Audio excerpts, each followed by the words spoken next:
Good morning, folks. We're back out at Dad's shop today, and today this will be after Christmas. This will be after New Year's, or right around New Year's. This video will be coming out, but actually, we're recording this mid-December, and when I was Christmas shopping, I swung through an antique store and found a couple things. I've got another video coming later on, but one of the things that I found at that antique store was this. Some of you are going to instantly know what's in this container, and others may not. It says Coleman on the side of it, and I just noticed it says empty oh no, I think that's just empty gasoline, GASOLIN, on the side of it. I'll bet there's probably not a real great chance that that's going to show up on there. We've got another one like that, don't we? Yeah, we do. I'm not positive where it's at, but I do know that we have. I'll go see if I can find it. Another one like it that we had going back in the 90s. Just for the heck of it, I'll go look, see if it's easy to get to. Oh, well, that shows up good on my camera, so snap a picture of that and edit it in. Anyhow, what we got here, I believe these were originally military and then later on were made for civilian use, but this is a little Coleman camp stove. I popped the lid off of it there at the antique store, looked down in just enough to see that it looks like everything's there, and then threw the lid right back on it. They had $25 on it. These sell for well more than $25, and once I saw that it looked like it was all there, I put the lid back on, and I have not even taken it out of the case. Let's get the camera around here a little bit closer, because I didn't even realize that it's got the instruction book in there with it. I guess I should have been able to see that, but maybe I was looking from the wrong side, because I was more interested in seeing if it had the funnel and the wrench. But let's get down here a little bit closer and pull it out of here. It does have the instruction book in there too.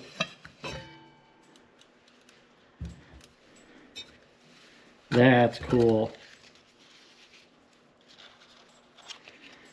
Coleman GI Pocket Stove. A handbook on its operation and many uses. I believe this, since it has advertisements and stuff in it, probably was not made for the military. This is probably a later one that was made for civilian use. Wonder if it's got a date on it.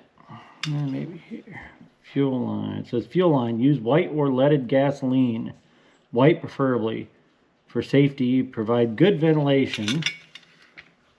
To pump, turn pump handle left 2 turns, hold thumb over vent hole and pump 25 to 30 strokes. Turn handle to close. And then there's one more line, but I can't read it. This one says patent numbers and use ventilizer number 530-299. But none of them seem to have a date. Oh, here we go. Dad just came back in. Here is the one that we already had. Was sitting on the shelf out there. So this is Dad's, and we have had this. I know we've had this one going back in the late 90s, mid to late 90s probably. And this one does not have any instructions, or it's got the funnel, but it does not have the wrench that is on that one. So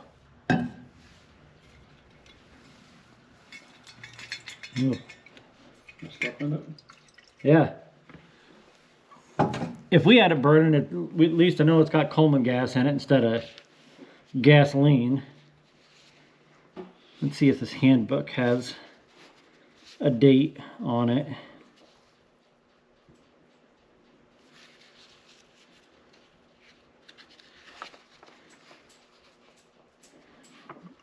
Well, quality built for years of trouble-free service. The Coleman GI pocket stove meant hot food for thousands of tired Yanks during the war. So this is definitely one that was made after the war and sold to civilians, but I'll still see if it's got a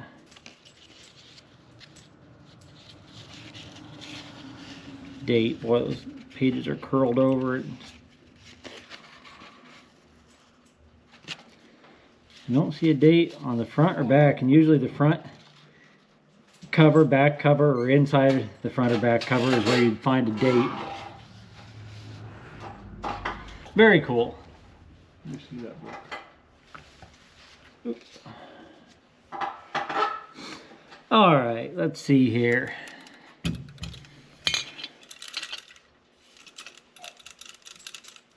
I don't know if there's any fuel in that or not. It said on the thing empty, but it also said gasoline, and I hope that's not the truth. And the little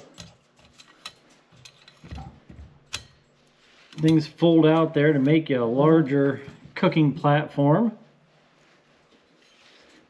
Neo's really looking for somebody to throw that ball for him. Ooh, goodness. Ooh, the cap's on tight. Oh, let's see. Get my pliers that got the plastic jaws on them and see if I can break that loose. Leo, this really is not the time. I'm kind of busy right now.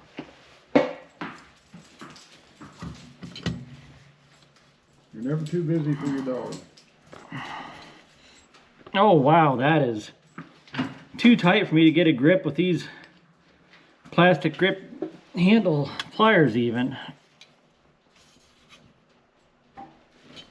Oh wow. Boy. Well, as much as I hate to do it, I'm going to have to get a pair of channel locks on there to break that loose. Put that right in there too, and that might help. Yeah, I don't know if it'll grip enough then, if I can't squeeze those plastic jawed pliers good enough to get it. I think it will.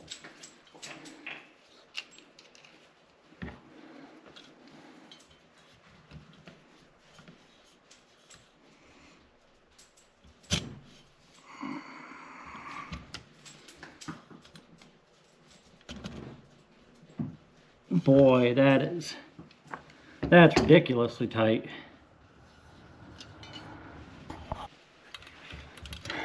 Okay, after a brief pause here, we got that broke loose. Holy cow. My oldest boy came downstairs this morning and he says, "Do you suppose it froze last night?" And I said, "Yeah, it's 10 degrees outside right now and the wind's blowing about 40 miles an hour. My guess is it froze." And he's like, "I got a Monster Energy drink out in the car." I'm like, "Well, you probably got a frozen Monster Energy drink out in the car." Leo, for the love of God, dog. The ball's under the thing now. Under the workbench. Yeah, that doesn't smell horrible, but it doesn't look fantastic. My guess is if it was that tight, that gasket probably doesn't hold. So I do believe my first step, I'm just going to go ahead and replace that gasket, then we'll come back, because people don't tighten them down that tight if the gaskets are good usually. Okay, I got my cap gasket pried out of there. I tipped this just to see if there's anything in it, and there was. And it did smell like old gasoline. It doesn't smell horrible. It doesn't smell... Smells like old Coleman. Well, I don't know. It does have kind of a rotten smell, but I wonder if it was mixed or something. Who knows? But I dumped the rest of it out. I've said this in 100 videos before, which actually I was just thinking I ought to just do a video of just replacing a 3-piece cap. I've done it in a couple of my videos before, but if somebody was searching for it in particular, I could do a Tuesday short video of just replacing a 3-piece cap gasket. Anyway, when I do replace them, putting that screw back in, I just hold my thumb on the inside, tighten that screw down as tight as I can hold it with pressure with my thumb, and that's tight enough. Now, what I dumped out of there, I'm just going to wipe this off a little bit. I'm actually just going to put the fuel cap back on there, pump it up, see if it builds any pressure, and see if it passes air through here. If it does, I'm not going to do any more. There wasn't a lot in there, and it wasn't really rancid smelling. It just smelled kind of like bad gas. But if it'll build pressure and pass some air, it might pass some fuel if the pickup tube had fuel in it, but then we'll just put fresh fuel in it and try it.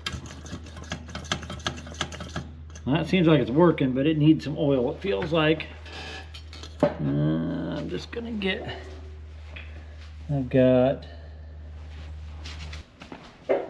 just gonna get this little tube of oil, and I'm just gonna pull the pump stem up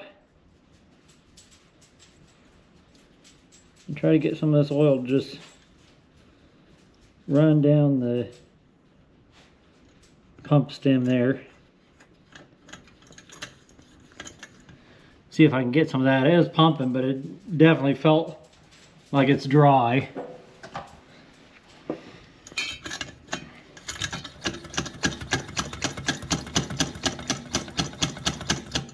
Yeah, it feels like it's catching about a third of each pump. We're gonna have to pull that out of there.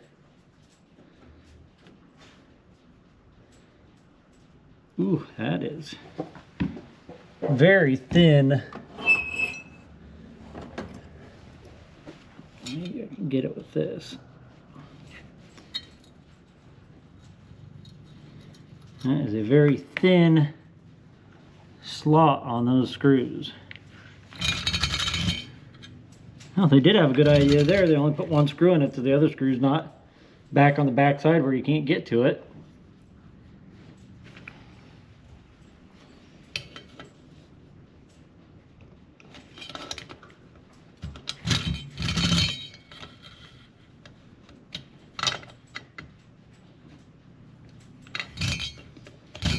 Come on, get off of there.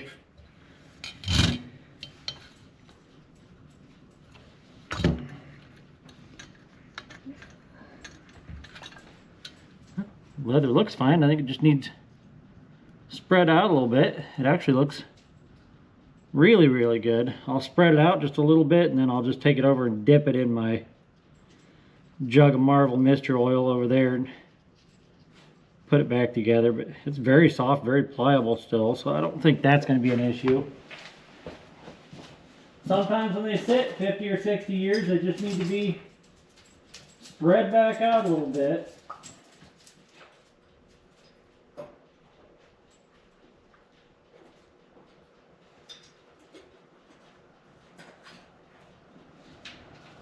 I'll do some research and put it down on the screen. I'll put a comment on the screen, but I'll look and see what years these were produced. I know they were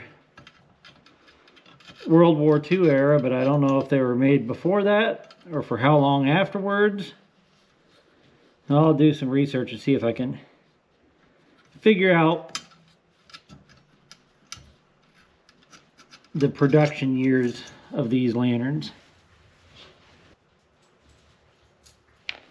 Well, get in there. This would not be convenient if you're out in the trench in World War II. It was 20 below zero and the wind blowing, and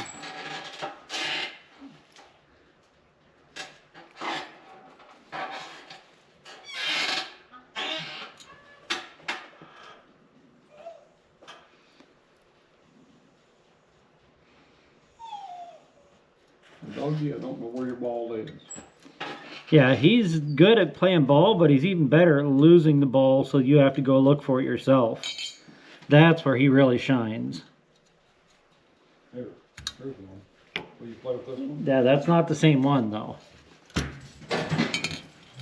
Oh, for Christ's sake. No, I'll fetch it. Dad threw it and it bounced right up on top of a pile of stuff on a bench over there. Got stuck where the dog couldn't get to it anyway. Okay. 20 minutes later, let's get back to trying to pump this up and see if it passes any air. Oh, that's definitely pumping better now.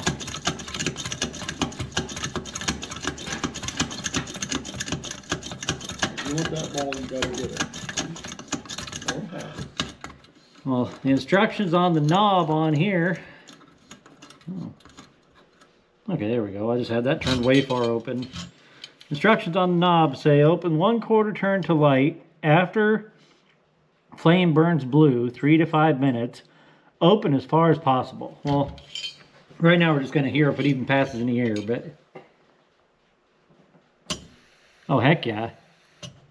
Yep, it's passing air just fine.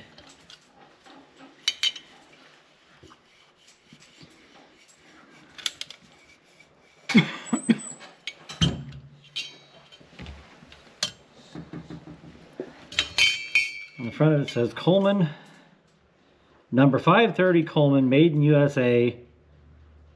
A47. So I'll bet you this is first half of 1947. Yeah.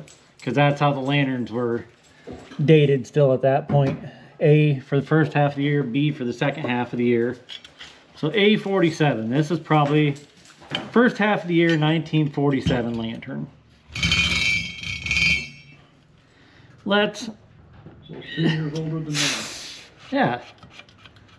Apparently where this said empty gasoline, they meant it needs to be emptied out because it's got gasoline in it. Because it did kind of smell like rotten gas. So. Okay. Let's give this a little bit of fuel. I don't need that funnel.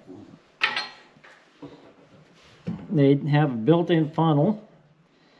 And they have a little wrench that comes with them. And once I get this lit and warming up, I'll show you a neat little trick with the wrench that comes with them.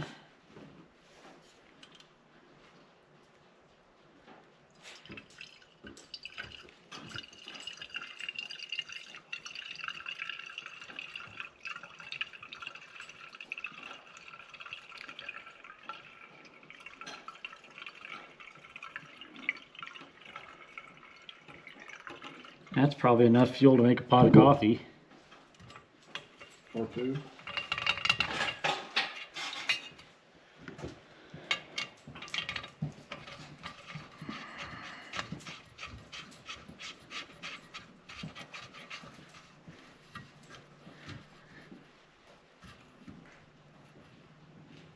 Yeah, there we go.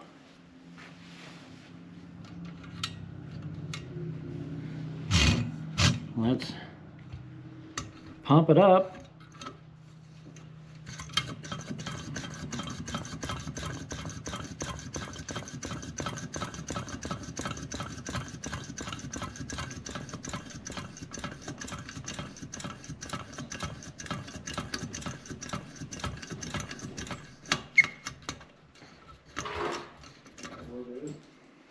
There's a lever on here, and I wonder if that is like the other stoves have an up to light and down to burn, or if it's just like a tip cleaner lever. But it doesn't say put the lever in the up position or anything on this, so I'm not going to start out doing it that way. We'll just see what happens. Get one of these lighters, it'll probably barely burn anymore. And we'll open it a 1/4 turn just like it says. Yeah, the dog's ball's stuck again. Jesus, Leo. Hey, there she goes. Well, I don't think it needs to be even a 1/4 turn. That seems like way more than enough right there. And that's like a 1/100th of a turn. And that still is just like almost nothing.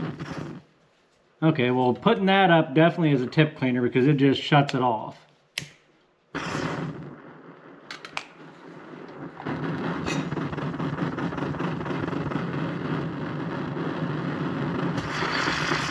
Yeah, that's not even a 1/4 turn still, so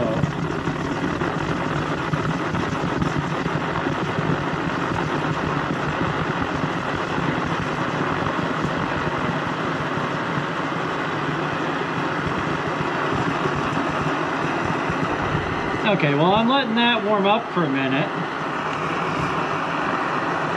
I will show you that the little wrench that comes with it, it's got a little bent wrench that comes with it. And the reason that the wrench, yeah, down the bottom here, there's a little diverter plate for spreading your flame out. I wonder if that's homemade.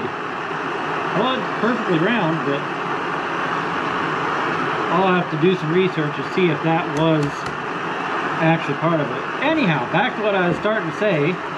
The reason that they have this bent handle wrench is because your container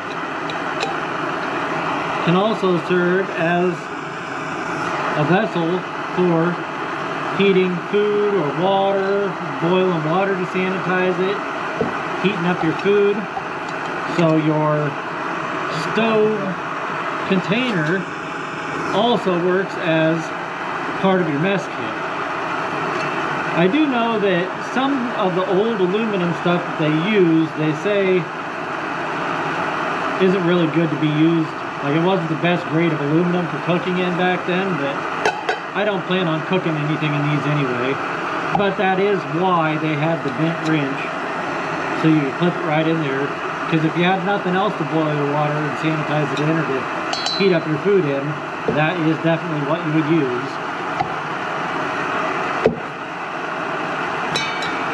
Well, it's not been 5 minutes, but we got a good blue flame, so let's open that up the rest of the way. The thing about this stove is once you get it good and hot and then you have to try to pump it, you really got to get your fingers right in there close to the flame to pump it again. And everything gets really, really hot.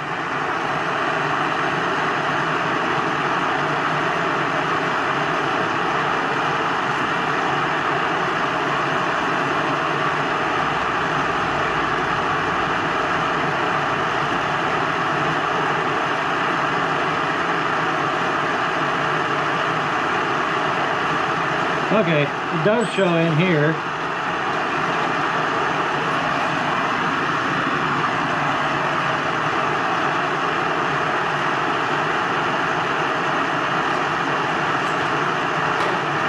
Gas tip cleaner lever, so it definitely is a tip cleaner, not a up the light down to burn.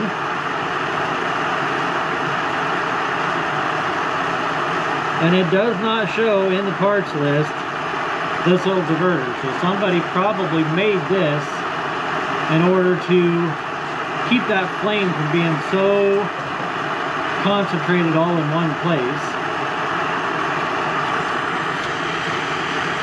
Which kind of makes sense, because you definitely have all your heat right in one spot there. Alright, we're going to try to make a pot of coffee here.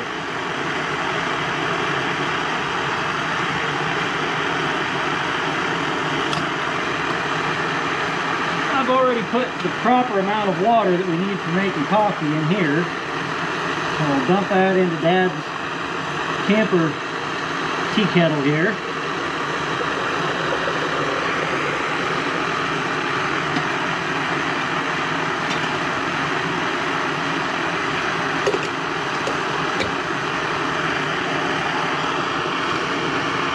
I'll set that on there and we'll see about how long it takes to boil this water.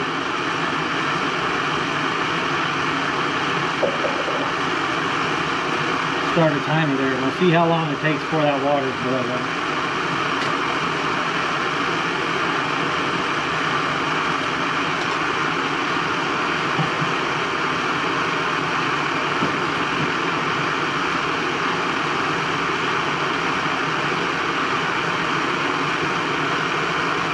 Back up, doggy.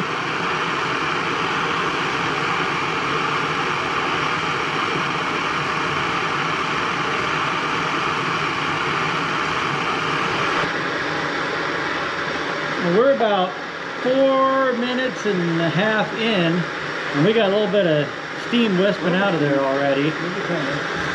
I just grabbed Dad's and I checked to see if it would pump, and it seems like the pump is fine, so I'm gonna pump it up and just see if it'll light. It's got fuel in it. I tightened it down. I'll look and see if this has got a date. This has got a one-piece cap on it, but it could be either a replacement cap or it could just be that the whole stove is newer. I'll say one thing, they're loud.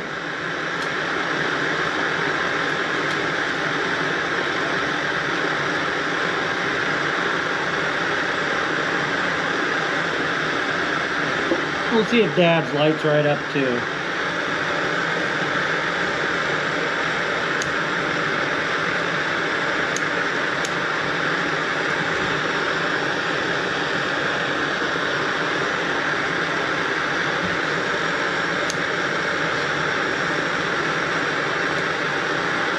Seems like the tip's plugging up on it a little bit.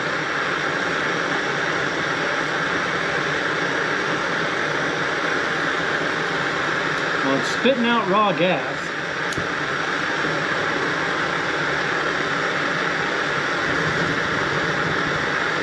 Yep.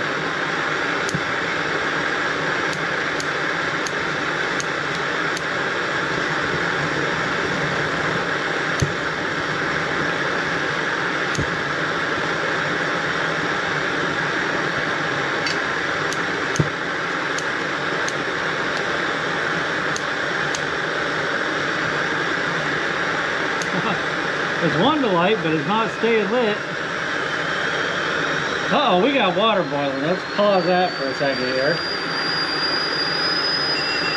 I'm just gonna shut this off.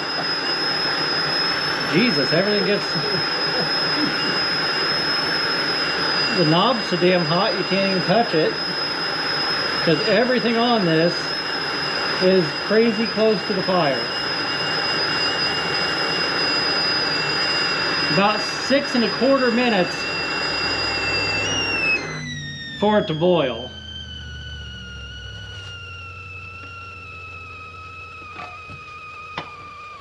Yeah, Doggy didn't know what was going on there. He was making weird noises. Alright, I got enough coffee for making a batch this size of coffee, I think. Let's pour the coffee in here and let it start dripping through. Pour the water in here, let it start dripping through.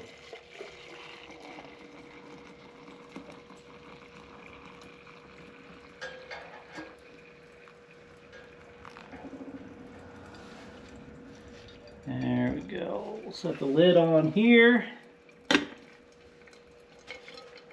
We'll set this off around the corner here and let that trickle through.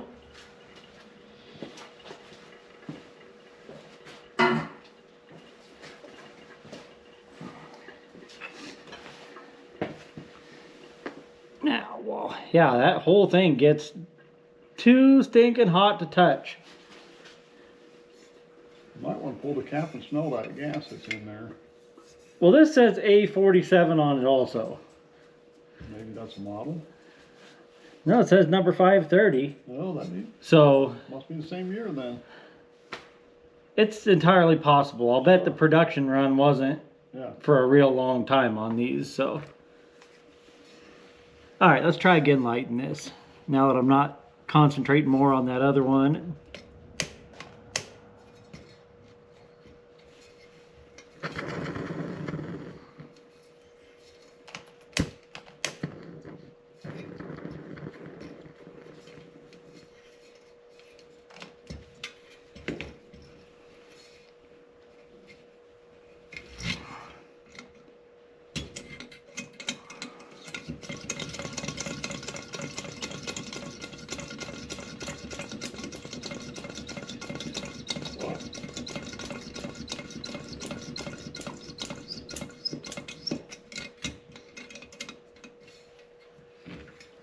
Try this one more time here. It's trying to light. It just seemed like it was plugging up the tip at first. But it also doesn't help that this lighter won't even stay burning. Are we about out of lighters up there? We'll get Willie Nelson's favorite lighter out here again. That's the only one we got up there that's not old and worn out. Oh!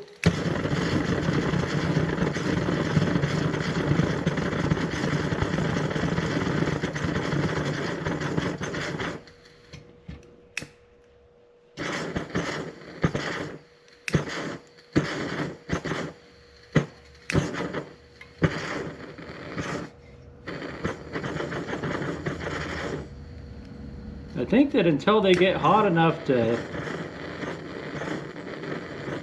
keep reigniting the fuel, they do kind of just spit and sputter and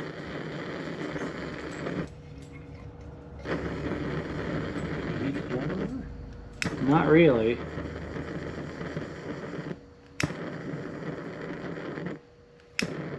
Seems like it's running out of pressure awfully darn quick for some reason.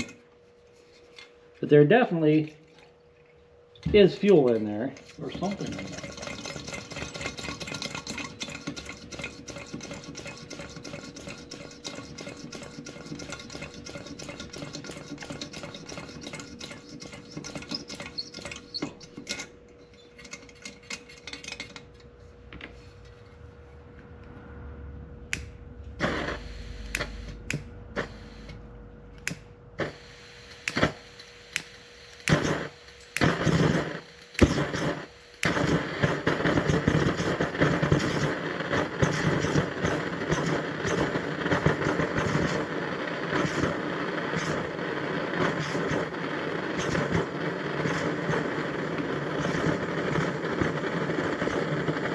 There, it's starting to calm down a little bit.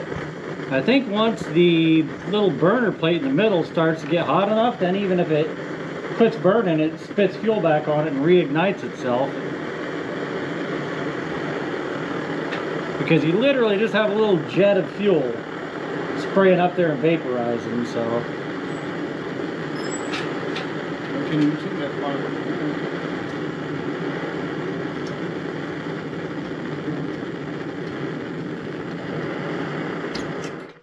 Uh-oh. Well, it just plugged up the tip and went out again. That's okay. We don't need to mess with this one too much right now. We got coffee that's just about done running through.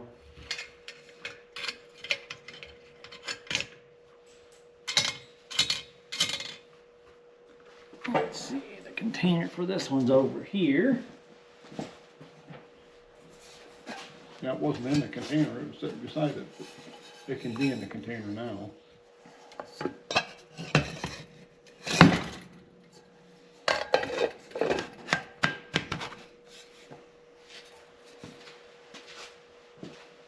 There ain't nothing left to set anything on. No, every flat surface is getting covered in here.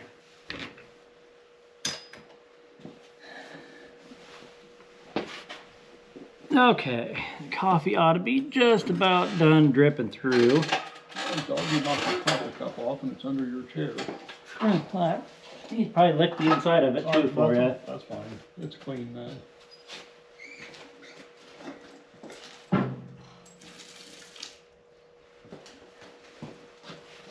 I got enough room in my coffee cup here to top it off and get it back to where it'll be way too hot to drink.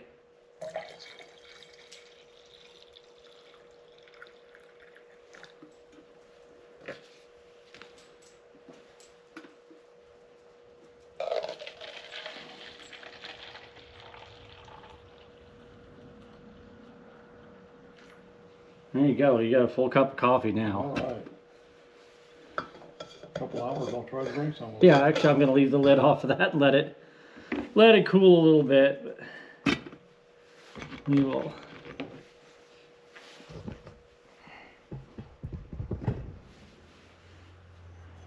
Should be able to use that to pick up that little diverter. Yeah, I didn't see anything in the book about that diverter, so I wonder if somebody custom made that to go with this.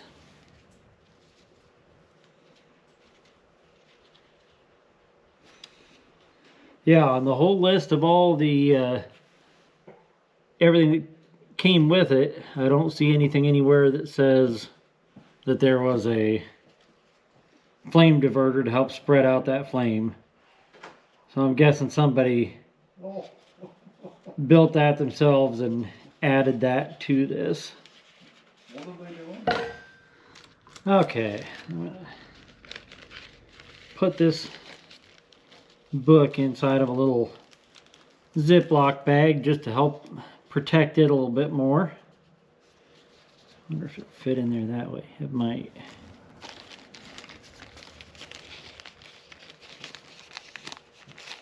I don't think so.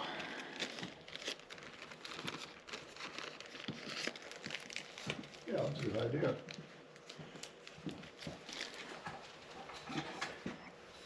Okay. Well, it's all cooled off enough to touch again now.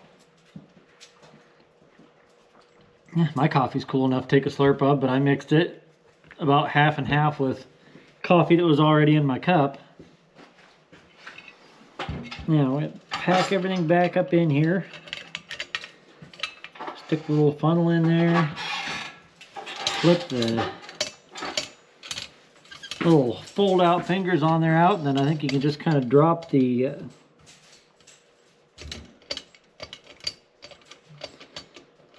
maybe if I go that way, put the wrench in.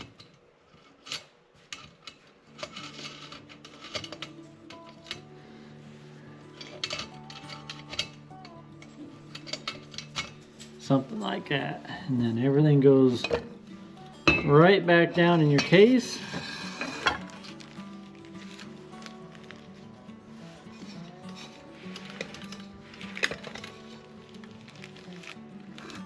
Slide my instructions back down in alongside of it there. I will drain the rest of the fuel out of this too. I'll either use it and make a pot of coffee again at home or something, or else I'll just drain it out so that it's out of fuel, and I'll leave the cap off and let it evaporate dry before I put this up on the shelf somewhere. But I just thought that would be a fun little video.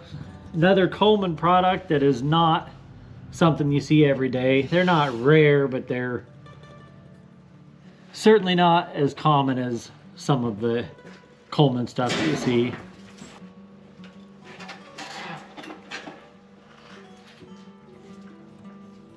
Alright folks, well thanks for watching. Please consider hitting the subscribe button if you haven't already done so. Give the video a like, share the video if there's anybody that you know that you think might want the video or might want to watch this video. Dad's got to throw the ball or the tennis ball again real quick here. And as always, come on back next week. We'll have a video of something here for you to watch.